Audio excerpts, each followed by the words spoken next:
ఆకాశవాణి ప్రాంతీయ వార్తలు చదువుతున్నది ఎన్ మణి. ముఖ్యాంశాలు.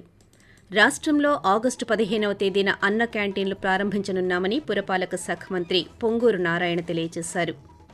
స్థానిక సంస్థల ఎమ్మెల్సీ ఉప ఎన్నిక నోటిఫికేషన్ విశాఖ జిల్లా కలెక్టర్ ఎంఎన్ హరేంద్ర ప్రసాద్ ఈరోజు విడుదల చేశారు.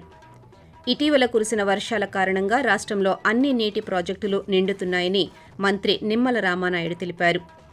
దేశంలో 7 జ్యోతిర్లింగాల ప్రముఖ పుణ్యక్షేత్రాలను దర్శించుకునేలా మరో భారత్ గౌరవ్ పర్యాటక రైలును రైల్వే శాఖ ప్రారంభించింది. వార్తల వివరాలు. రాష్ట్రంలో ఆగస్టు 15వ తేదీన 100 అన్న క్యాంటీన్లు ప్రారంభించనున్నామని పురపాలక శాఖ మంత్రి పొంగూరు నారాయణ తెలిపారు.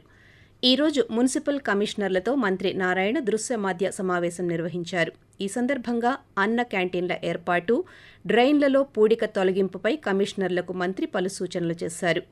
రాష్ట్ర వ్యాప్తంగా ఉన్న 33 మున్సిపాలిటీల్లో 100 క్యాంటీన్లు ఏర్పాటు చేస్తున్నామని, రాబోయే వారం రోజులు వీటిపై ప్రత్యేక శ్రద్ధ చూపాలని కమిషనర్లకు సూచించారు.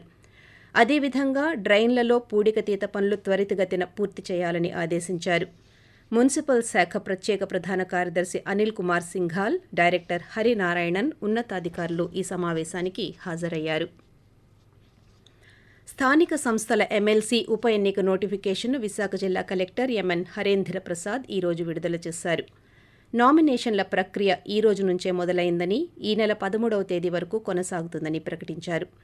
ఈ ఎన్నికల్లో విశాఖ జిల్లాతో పాటు అనకాపల్లి, అల్లూరి సీతారామరాజు జిల్లాలకు చెందిన జడ్పీటీసీలు, ఎంపీటీసీలు, మున్సిపాలిటీ సభ్యులు ఓటర్లుగా ఉంటారని, మొత్తం ఓటర్లు 838 మంది కాగా వీరిలో 479 మంది పురుషులు, 359 మంది మహిళా ఓటర్లు ఉన్నట్టు కలెక్టర్ పేర్కొన్నారు. ప్రతి జిల్లాలో కలెక్టర్ ఎన్నికల అధికారిగా, జాయింట్ కలెక్టర్ రిటర్నింగ్ అధికారిగా, జిల్లా రెవెన్యూ అధికారి అసిస్టెంట్ రిటర్నింగ్ అధికారిగా వ్యవహరిస్తారని తెలిపారు. ఈ నెల 14వ తేదీన నామినేషన్ల పరిశీలన ప్రక్రియ జరగనుండగా, ఆగస్టు 16వ తేదీ మధ్యాహ్నం 3 గంటల వరకు నామినేషన్ల ఉపసంహరణకు అవకాశం కల్పించారు. ఆగస్టు 30వ తేదీ ఉదయం 8 గంటల నుంచి సాయంత్రం 4 గంటల వరకు పోలింగ్ జరగనుందని, సెప్టెంబర్ 3వ తేదీన ఓట్ల లెక్కింపు ఉంటుందని కలెక్టర్ వెల్లడించారు. ఇటీవల కురిసిన వర్షాల కారణంగా రాష్ట్రంలో అన్ని నీటి ప్రాజెక్టులు నిండుతున్నాయని జలవనరుల శాఖ మంత్రి నిమ్మల రామానాయుడు తెలిపారు. ఎన్నడూ లేనంతగా అన్ని ప్రాజెక్టుల్లో పూర్తి స్థాయి నీటి మట్టాలు ఉన్నాయని తెలిపారు. ఈ రోజు అమరావతిలోని సచివాలయంలో నిర్వహించిన పాత్రికేయుల సమావేశంలో మంత్రి మాట్లాడుతూ, ముందుగా రిజర్వాయర్లు, చెరువులు, నీటి కుంటలను నింపుతున్నామని అన్నారు. కాలువల్లో పూడికలు తీసి మరమ్మతులు పూర్తి చేయాలని అధికారులను ఆదేశించామన్నారు.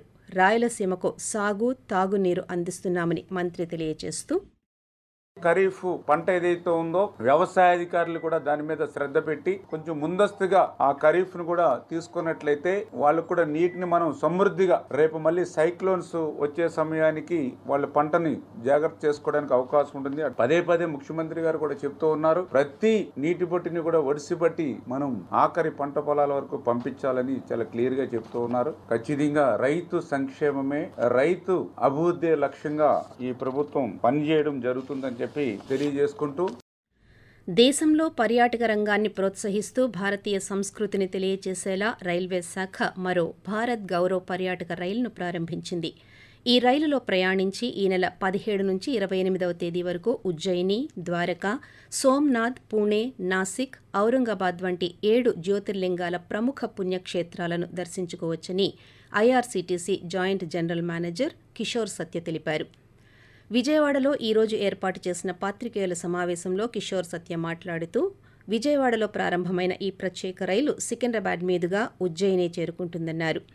ఈ యాత్ర 12 రోజుల వరకు కొనసాగుతుందని, ప్రయాణ బీమా సౌకర్యం కూడా ఉంటుందని తెలియజేశారు. ఐఆర్సీటీసీ టూరిజం బడ్జెట్ ధరలో భారత్ గౌరవ్ పర్యాటక రైలులో తక్కువ ధరకే 7 జ్యోతిర్లింగాల ప్రముఖ పుణ్యక్షేత్రాల యాత్ర చేసి రావచ్చన్నారు.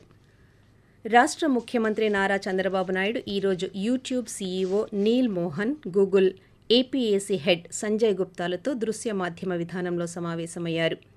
రాష్ట్రంలో యూట్యూబ్ అకాడమీ ఏర్పాటుపై వారితో చర్చించామని ముఖ్యమంత్రి ఎక్స్ వేదికగా ప్రకటించారు. ఆర్టిఫిషియల్ ఇంటెలిజెన్స్, నైపుణ్యాభివృద్ధి, సర్టిఫికేషన్ ప్రోగ్రాంలను ప్రోత్సహించేందుకు స్థానిక భాగస్వాముల సహకారంతో ఈ అకాడమీ ఏర్పాటుపై చర్చించినట్టు తెలియజేశారు. ఆకాశవాణి ప్రాంతీయ వార్తలు వింటున్నారు. పార్వతీపురం ఐటీడీఏ పరిధిలో గల ప్రాథమిక పాఠశాలల ఉపాధ్యాయులకు బదిలీల ప్రక్రియ ప్రశాంతంగా ముగిసిందని ప్రాజెక్టు అధికారి ఎస్ సేతుమాధవన్ తెలిపారు. ఐటీడీఏ గిరిమిత్ర సమావేశ మందిరంలో ప్రాజెక్టు అధికారి పర్యవేక్షణలో అధికారులు కౌన్సిలింగ్ నిర్వహించారు. మొత్తం 76 మంది ఉపాధ్యాయులు కౌన్సిలింగ్కు హాజరయ్యారు. బదిలీ అయిన స్థానాలలో వెంటనే విధుల్లో చేరాలని, ప్రతి ఉపాధ్యాయుడు కష్టపడి పనిచేసి విద్యార్థులకు నాణ్యమైన విద్యను అందించాలని ప్రాజెక్టు అధికారి తెలిపారు. అల్లూరి సీతారామరాజు జిల్లాలో సూక్ష్మ సేద్యానికి ప్రభుత్వం తరఫున అన్ని రకాల ప్రోత్సాహాన్ని అందిస్తామని జిల్లా కలెక్టర్ ఏఎస్ దినేష్ కుమార్ ఒక ప్రకటనలో తెలిపారు. 5 ఎకరాల లోపు భూమి గల రైతులకు 90% రాయితీపై డ్రిప్ పరికరాలు, 55% రాయితీపై స్ప్రింక్లర్ పరికరాలు, 5 ఎకరాల పైబడి భూమి గల రైతులకు 50% రాయితీపై డ్రిప్ పరికరాలు, 45% రాయితీపై స్ప్రింక్లర్ పరికరాలు సరఫరా చేస్తామని అన్నారు. ఈ అవకాశాన్ని రైతులు సద్వినియోగం చేసుకోవాలని కలెక్టర్ సూచించారు.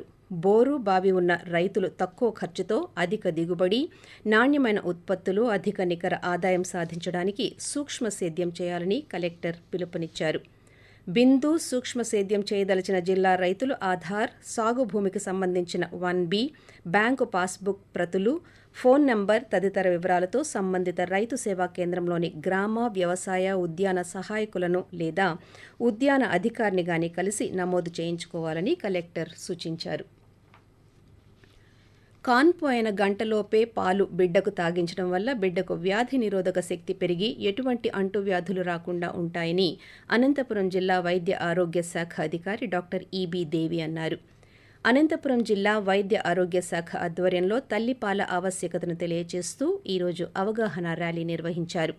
ఈ సందర్భంగా డాక్టర్ ఈబీ దేవి మాట్లాడుతూ బిడ్డ పుట్టినప్పటి నుండి 6 నెలల వరకు కేవలం తల్లిపాలే తాగించాలని, 6 నెలల తరువాత 2 సంవత్సరాలు తల్లిపాలతో పాటు అనుబంధ ఆహారం ఇవ్వాలని, దీనివల్ల ఇద్దరూ ఆరోగ్యంగా ఉంటారని వివరిస్తూ 100 మంది పిల్లలు పుట్టే 100 మంది పాలు తాగేటట్టు మనం చూడాల్సిన బాధ్యత. ఎందుకంటే ఈసారి అంతరాలని తొలగిద్దాం, తల్లిపాలు ఇవ్వడాన్ని ప్రోత్సహిద్దాం అనే థీమ్ ఉంది. కాబట్టి ఈ విధంగా తల్లులకు ఎక్కడైతే గ్యాప్స్ ఉన్నాయో ఆ గ్యాప్స్ అంతా కూడా ఫిల్ చేసి ప్రతి బిడ్డ కూడా వాళ్ళు ముర్రిపాలు తాగే విధంగా చేయాలని చెప్పేసి మన వైద్య ఆరోగ్య శాఖ మరియు ఐసీఎస్ వారు అతి సంతానంతో ప్రతి రోజు కూడా నేను ఈ అవేర్నెస్ ప్రోగ్రామ్స్ నిర్వహించడం జరుగుతుందండి. దేశంలో ఆక్వా ఎగుమతులు 70% ఆంధ్రప్రదేశ్ నుంచే జరుగుతున్నాయని ప్రధానమంత్రి మత్స్య సంపద యోజన కింద ఆక్వా రైతులను ప్రోత్సహించాలని తెలుగుదేశం పార్టీ పార్లమెంటరీ నాయకులు లావు శ్రీకృష్ణదేవరాయలు కోరారు. ప్రస్తుత రాష్ట్ర ఆర్థిక పరిస్థితిని తెలియజేస్తూ రాష్ట్ర ప్రభుత్వం ఇప్పటికే శ్వేతపత్రం విడుదల చేసిందని, ఈ ప్రతులను లోక్సభ, రాజ్యసభ సభ్యులందరికీ అందజేస్తామని అన్నారు. ఆర్థిక కష్టాల్లో ఉన్న ఆంధ్రప్రదేశ్కు కేంద్ర ప్రభుత్వం చేయూత ఇచ్చి ఆదుకోవాలని ఈరోజు లోక్సభలో కోరారు. అదేవిధంగా రైతులు, చేనేత కార్మికులను మరింత తోడ్పాటు అందించాలని విజ్ఞప్తి చేశారు.